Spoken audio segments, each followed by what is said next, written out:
Huge opportunity. Obviously, I agree with the entrepreneur in terms of neighborhoods being a fundamentally different social network. I think the question really comes down to scalability. Like, how are you going to knock down neighborhood by neighborhood? And the penetration there, while really difficult, would really create significant barriers to entry for the competition. So, so far, so good. I think it's really interesting. Local and hyper-local seems to be a trend in this world that we're looking at. Julia, your reaction? I think the interesting thing here is going to be how they really distinguish themselves from the other tools. I mean, you could create something similar to this with Google Circles. You could create a private group within Facebook. So the question is how they're going to get people to sign up for a whole new social network. And I wonder if there's an opportunity for them to layer themselves on sort of as an app on top of the likes of Facebook. Yeah, I sort of wonder about where the revenue stream is going to come from. Is it advertising? Is it some form of membership? What is it? We're going to ask him, actually, a few questions. And you, Nirav, are going to get a chance to defend yourself. So, Julia, why don't you kick it off?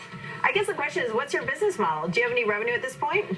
We don't have any revenue at this point. We are completely focused on building a great consumer experience, on bringing the magic of a Nextdoor website to neighbors everywhere. Now, that being said, as you mentioned, local advertising is a tremendous opportunity. In 2006, local advertising peaked at over $100 billion of spend, but the traditional mechanisms for local advertisers to use, yellow pages, newspapers, radio, those are on the decline. We think it's very natural for that money to flow to Nextdoor. Paul, what would you like to ask Nirav? I mean, what are you guys offering that you couldn't get through either Yahoo Groups or Facebook?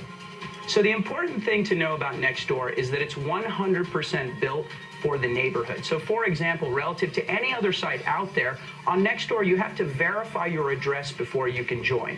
It's just about you and your neighbors, and every piece of functionality we've thought about relative to what do neighbors want. There are other websites in my town. There's one called BaristaNet. How do you figure you're going to differentiate yourself from the others who are out there and already doing it?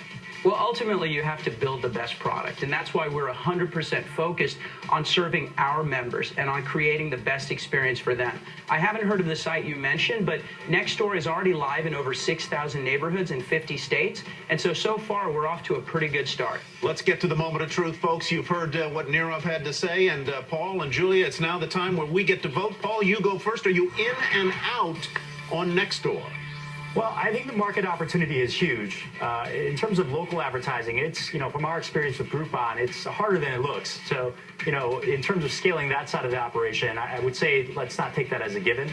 But given the background of the entrepreneur who's had multiple exits and really the hard work that they've done in terms of creating barriers to entry, I'm in. I, for one, would like to try it out to replace the annoying Yahoo listserv in my neighborhood. It just doesn't have that much functionality. So I have to say I'm in.